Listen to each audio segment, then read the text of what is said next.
Hello everyone, welcome back to the channel, The Cosmic Haven Tarot. I am Callie, here to give you a message from Spirit. So if you like what you see, hit the like button, subscribe to the channel, ring the bell for notifications, and just a few quick announcements. So the week of Juneteenth, starting Thursday the 19th, I will be at the Southside Lansing Farmers Market from 3 to 6 doing massage, Reiki, and tarot. I will also be doing that at the Alchemist Juneteenth event on June 20th from 4 till I think 8, 7 or 8, something like that. And then the next day, the 21st, I will be down in Rio Town, Lansing, doing Reiki, tarot, and massage from 3 to 10 p.m. So stop on by if you want to say hi, get a reading, get a massage. We all need that, don't you know? So thank you for that. And if you would like to book a reading outside of that, hit up the website, thecosmichaven.com, and I'd be happy to. So let's see what Spirit has to say.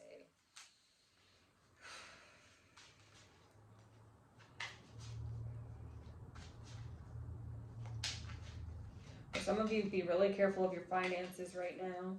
You might think you have enough for something, but double, triple check. All right, that's what Spirit is saying. Double, triple check your finances. Make sure you really do have enough.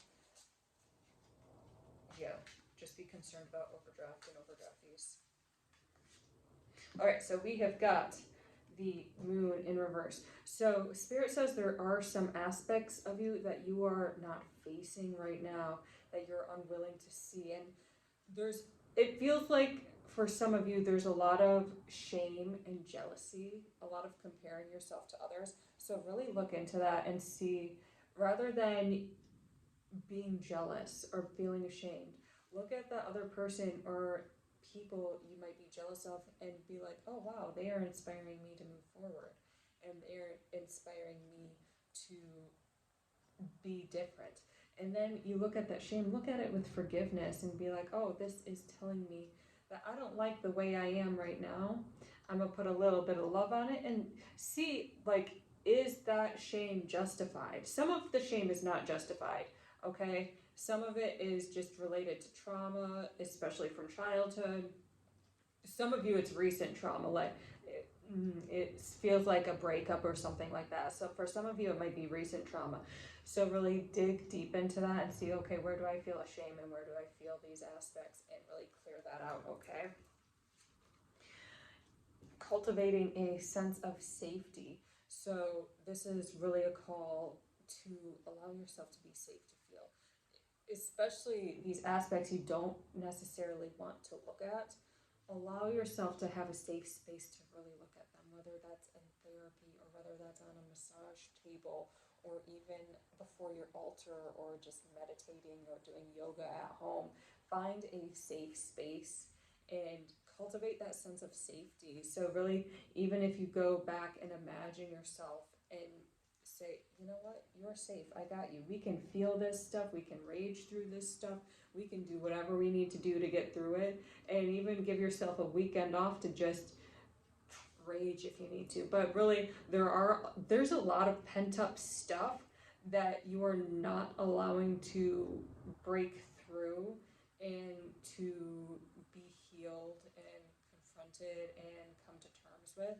So provide yourself with that space. Some of you, it's really because you're putting it off by busying yourself, by being an overworker, by being a busybody. So really take time to sit down, or spirit will make you sit down, okay? For some of you, you better watch your vehicles. If you are not sitting down, taking time to rest, taking time to have this space for yourself, like, watch your vehicle. There's something, I'm just gonna say, the transmission might blow, you might get a flat tire, who knows? But that's really the spirit telling you, slow down. We are trying to talk to you. Spirit is trying to talk to you right now, and you ain't listening. So they're gonna make you listen, okay? And it might burn a hole in your pocket. So just really take that time to pause, even if it's like 20 minutes a day. That'll be better than nothing, okay? And so we've got the Hierophant. This really, you guys might have to go to an outside person whether to get assistance, whether it is a therapist, whether it's some sort of religious leader, but really going outside of yourself to ask for help and have people identify the things within you that you need to work on and have that compassion and that understanding for you and provide you with a safe structure from where you can move forward. All right, so really take that time, find somebody you trust. For some of you, it might be a new spiritual avenue or a new self-help type of avenue that you have not considered before. So like say you might be Christian and a practicing Christian, you might just be like, you know what, I'm not going to go to church for a few weeks because I'm going to go to therapy, or vice versa. You're like, okay, well, therapy isn't really cutting it. Maybe I'll go to church and see what happens. But really just explore different options and different people to help you come to terms with this stuff. So it feels like there's going to be this initiation process going on within you, and that is kind of why the mind is so resistant, because whatever is coming up, it's huge. Okay, whatever is coming up, it once you transmute that, it's going to be life changing. Okay, pay attention to your daydreams and your fantasies, because they are really telling you how you want to envision yourself. So really pay attention to some of that. Okay, but I really think that there is some sort of person who has that structure, who has that leadership and that safety and support that's going to come and help you. All right, and then we have got the Lovers in reverse. So I'm actually going to pull a few more cards and see what's happening with this Lovers in reverse. Okay, so the question is, what might be blocking you? And that's the so the Lovers in reverse. So I'm getting a lot of self-love and compassion. So it might be for some of you, it might be that you are looking for some type of love outside of yourself rather than going within and cultivating it. You might have a little bit of codependency going on.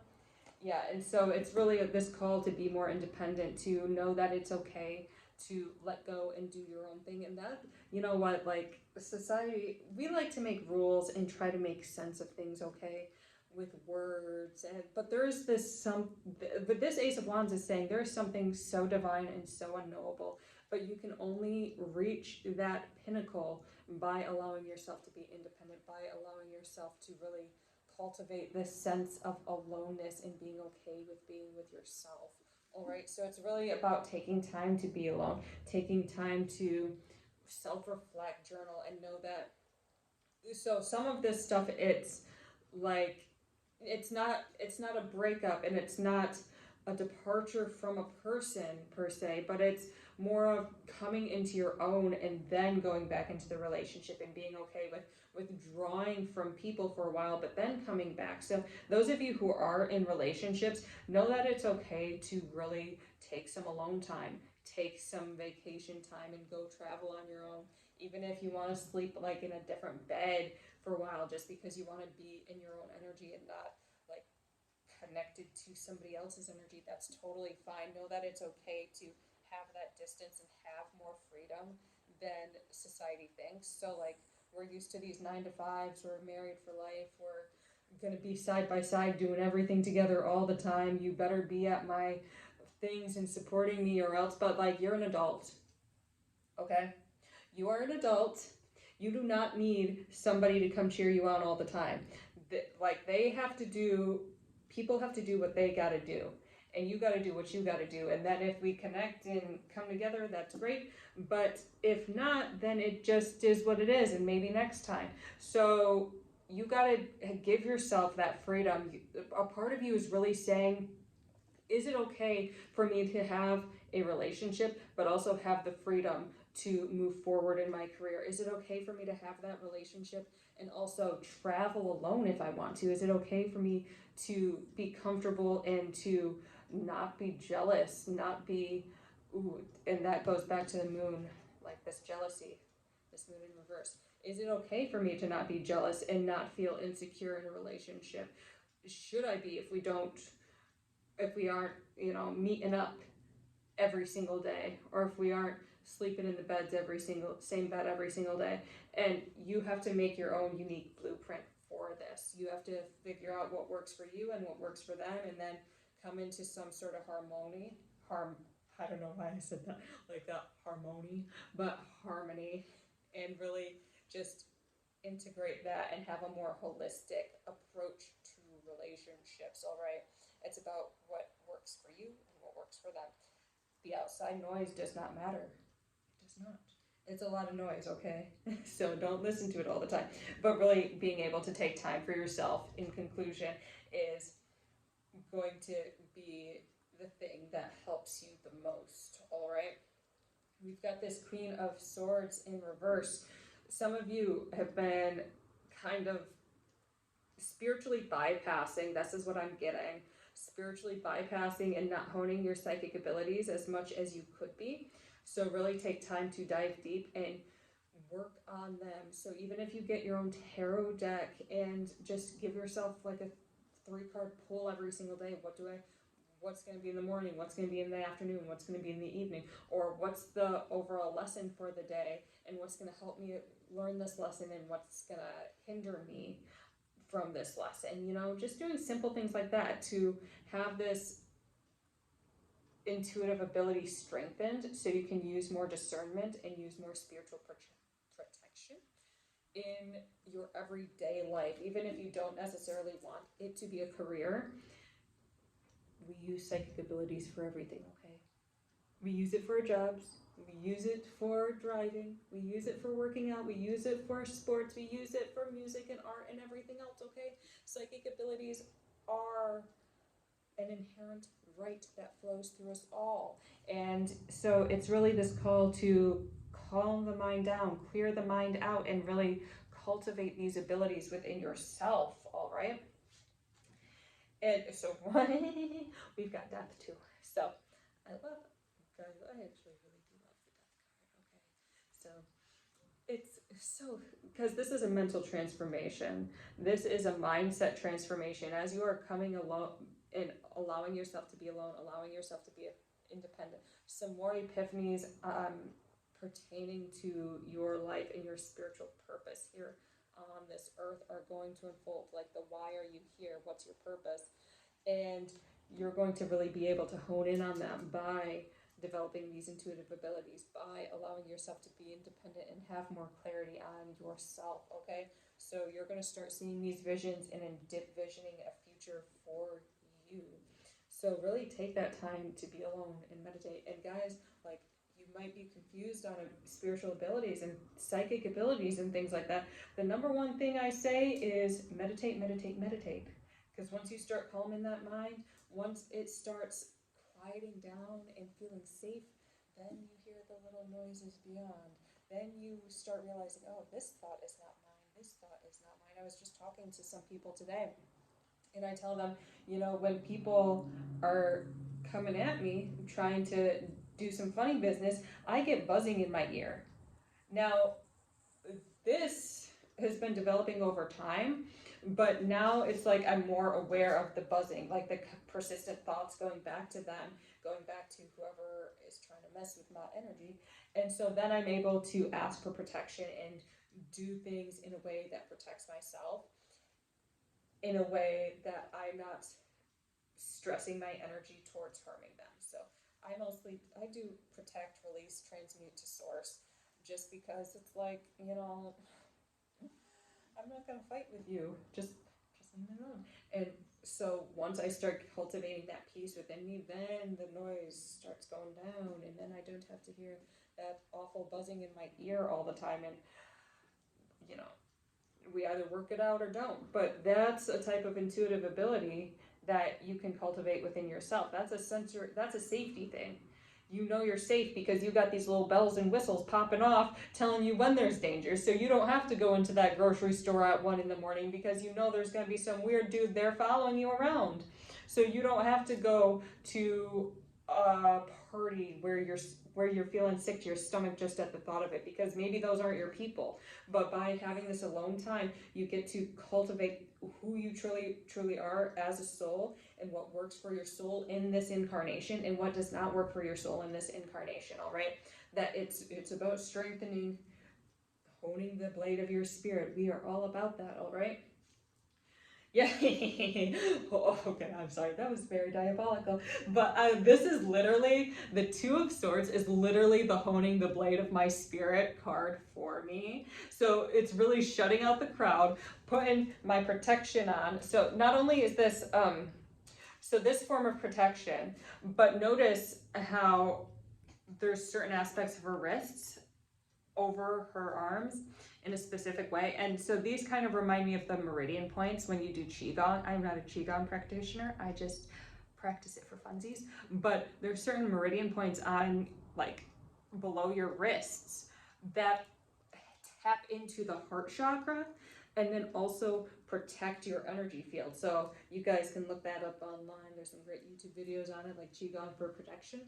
But she's not only protecting her heart and activating her heart, she's allowing her heart to tell her what works and what does not work. She's not using her eyes, okay? She's not using these duality devices right now. She's silencing that and going into her heart and seeing what works for her and cutting out the noise, cutting out the thoughts with her sword. All right, so that's what you are really, really being called to do at this time. Cut out those thoughts, cut out that mind, and just allow yourself to be and find what works for you, all right? So we are going to pull a card from the Kali Oracle deck. You know what? I feel like Kali was like, yeah, we're burning some demons. That's why I want to come out and be in this reading with you. So we will see what she has to say. Ooh, ooh, ooh. So we have got Kali Kapali, and she is number 8 for the Oracle deck. So I'm seeing that number 8, and I'm like, number 8s, if you know numerology, that's the powerhouse. That's the building legacies and empires. And so you are building an empire within yourself, okay? And to do that, you have to use the infinity of the 8, the positive and the negative, the yin and the yang, the dark and the light. You have to be able to utilize that and go and tap into both areas. So by taking this alone time, you're going to be able to use the duality of your being to work for you. So you're going to, it's not necessarily about moving beyond duality like this state of nirvana. It's about acknowledging the duality within this material plane and working it to your favor. So sometimes you might be more on the yin side, and sometimes you might be more on the yang side. And it just depends on you in the present moment. So you're going to take a step back and be that presence behind the duality and utilize it to your advantage, all right? So, oh, and also, guys, there's a full moon on the 11th, so this might be like a really good purging time. Just FYI, full moon on the 11th. So take that time for a long time, all right? Thank you so, so, so much for watching. Have a wonderful, wonderful week, and take care.